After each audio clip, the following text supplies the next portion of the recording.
आणि आता बातमी आहे ठाण्यातून। ठाण्यात 30 डिसेंबर पासून स्वच्छता मोहीम राबवली जाणार आहे। मुख्यमंत्री एकनाथ शिंदे यांची ही संकल्पना आहे आणि मुख्यमंत्री एकनाथ शिंदे यांच्या संकल्पनेतील संपूर्ण स्वच्छता मोहिमेची सुरुवात शनिवार दिनांक 30 डिसेंबर पासून ठाणे महापालिका क्षेत्रात करण्यात येते। ही मोहीम 24 फेब्रुवारी पर्यंत सर्व प्रभाग समिती क्षेत्रात राबवण्यात येणार आहे। स्वच्छतेचा दर्जा उंचावणे आणि महापालिका क्षेत्रातील सार्वजनिक जागांचा कायापालट घडवून आणणे हा या मोहिमेचा उद्देश आहे। त्यानुसार महापालिकेने या मोहिमेची आखणी सुरू केली असल्याची माहिती महापालिका आयुक्त अभिजित बांगर यांनी दिली आहे।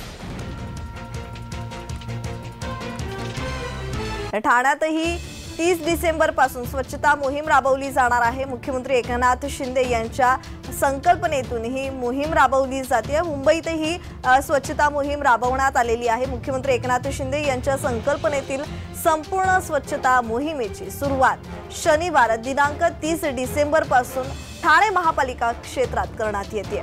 तर ही मोहीम 24 फेब्रुवारी पर्यंत सर्व प्रभाग समिती क्षेत्रात राबवण्यात येणार आहे। स्वच्छतेचा दर्जा उंचावणे आणि महापालिका क्षेत्रातील सार्वजनिक जागांचा कायापालट घडवून आणणे हा या मोहिमेचा उद्देश आहे। त्यानुसार महापालिकेने या मोहिमेची आखणी सुरू केली असल्याची माहिती महापालिका आयुक्त अभिजित बांगर यांनी दिली आहे।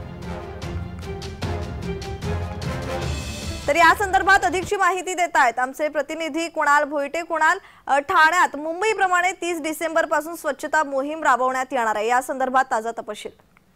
नक्कीच प्रज्ञा, जर पाहायचं झालं तर मुख्यमंत्री एकनाथ शिंदे यांनी मुंबईमध्ये डीप क्लीन ही जी मोहीम आहे ती गेल्या अनेक दिवसांपासून सुरू केलेली आहे आणि स्वतः मुख्यमंत्री हे पहाटेपासूनच या डीप क्लीन साठी हजर देखील झालेले पाहायला मिळत आहेत। मात्र आता 30 डिसेंबर पासून 24 फेब्रुवारीच्या दरम्यान आता डीप क्लीन मोहीम जी आहे ती ठाण्यामध्ये राबवण्यात येणार आहे। मुख्यमंत्री स्वतः ठाण्यामध्ये उपस्थित राहून या डीप क्लीन मोहिमेमध्ये सहभागी देखील होणार आहेत। त्यामुळे मुंबईप्रमाणे आता ठाणे सुद्धा धुवून निघणार आहे। प्रज्ञा जी धन्यवाद कुणाल, तुम्ही दिलेल्या माहितीसाठी।